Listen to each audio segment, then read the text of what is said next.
अपने पिता एवं माता कैकेयी के प्रकोष्ठ से राम अपनी माता कौशल्या के पास पहुंचे। अनुज लक्ष्मण वहां पर पहले से ही उपस्थित थे। राम ने माता का चरण स्पर्श किया और कहा, हे माता। माता कैकेयी के द्वारा 2 वर मांगने पर पिताजी ने भाई भरत को अयोध्या का राज्य और मुझे 14 वर्ष का वनवास दिया है। अतः मैं वन के लिए प्रस्थान कर रहा हूँ। विदा होने के पूर्व आप मुझे आशीर्वाद दीजिए। राम द्वारा कहे गए इन हृदय विदारक वचनों को सुनकर कौशल्या मूर्छित हो गई। राम ने उनका यथोचित उपचार किया और मूर्छा भंग होने पर वे विलाप करने लगी। उनका विलाप सुनकर लक्ष्मण बोले, माता, भैया राम तो सद्गुरुजनों का सम्मान तथा उनकी आज्ञा का पालन करते हैं।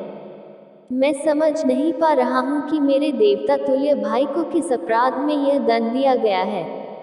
ऐसा प्रतीत होता है कि वृद्धावस्था ने पिताजी की बुद्धि को भ्रष्ट कर दिया है। उचित यही है कि बड़े भैया उनकी इस अनुचित आज्ञा का पालन न करें और निष्कंटक राज्य करें। भैया राम के विरुद्ध सिर उठाने वालों को मैं तत्काल कुचल दूंगा। राम का अपराध क्या है? उनकी नम्रता और सहनशीलता। मैं प्रतिज्ञा करता हूँ कि यदि राम के राजा बनने में भरत या उनके पक्षपाती कंटक बनेंगे तो मैं उन्हें उसी क्षण यमलोक भेज दूंगा।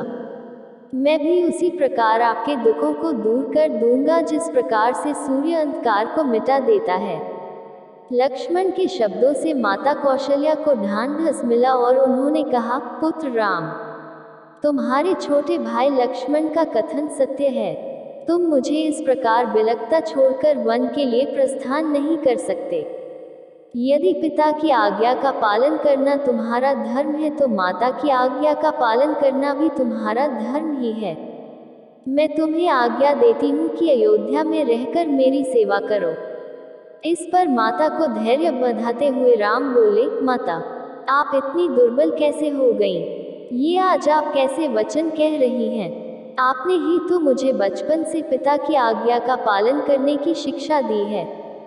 अब क्या मेरी सुख सुविधा के लिए अपनी ही दी हुई शिक्षा को झुठलाएंगी? एक पत्नी के नाते भी आपका कर्तव्य है कि आप अपने पति की इच्छा पूर्ति में बाधक न बने। आप तो जानती ही हैं कि चाहे सूर्य, चंद्र और पृथ्वी अपने अटल नियमों से टल जाएं, पर राम के लिए पिता की आज्ञा का उल्लंघन करना कदापि संभव नहीं है।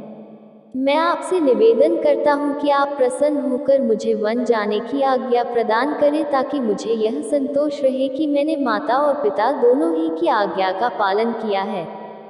फिर वे लक्ष्मण से संबोधित हुए और कहा, लक्ष्मण, तुम्हारे साहस, पराक्रम, शौर्य और वीरता पर मुझे गर्व है। मैं जानता हूँ कि तुम मुझसे अत्यंत स्नेह करते हो, किंतु हे सौमित्र, धर्म का स्थान सबसे ऊपर है। पिता की आज्ञा की अवहेलना करके मुझे पाप, नरक और अपयश का भागी बनना पड़ेगा। इसलिए हे भाई, तुम क्रोध और क्षोभ का परित्याग करो और मेरे वनगमन में बाधक मत बनो। राम के दृढ़ निश्चय को देखकर अपने आंसुओं को पोंछती हुई कौशल्या बोली, वत्स, यद्यपि तुम्हें वन जाने की आज्ञा देते हुए मेरा हृदय चूर चूर हो रहा है, किंतु यदि मुझे भी अपने साथ ले चलने की प्रतिज्ञा करो तो मैं तुम्हें वन जाने की आज्ञा दे सकती हूँ। राम ने संयम पूर्वक कहा, माता, पिताजी इस समय अत्यंत दुखी हैं और उन्हें आपके प्रेमपूर्ण सहारे की आवश्यकता है। ऐसे समय में यदि आप ही उन्हें छोड़कर चली जाएंगी तो उनकी मृत्यु में किसी प्रकार का संदेह नहीं रह जाएगा। मेरी आपसे प्रार्थना है कि उन्हें मृत्यु के मुख में छोड़कर आप पाप का भागी न बने। उनके जीवित रहते तक उनकी सेवा करना आपका पावन कर्तव्य है। आप मोह को त्याग दें और मुझे वन जाने की आज्ञा दें। मुझे प्रसन्नता पूर्वक विदा करें।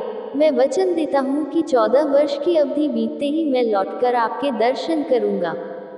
धर्मपरायण राम के युक्ति युक्त वचनों को सुनकर अश्रुपूरित माता कौशल्या ने कहा, अच्छा वत्स, मैं तुम्हें वनगमन की आज्ञा प्रदान करती हूँ।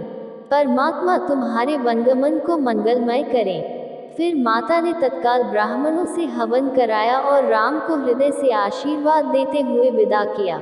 दोस्तों, अगर आपको ये वीडियो अच्छी लगी हो तो लाइक, शेयर और सब्सक्राइब जरूर कीजिए।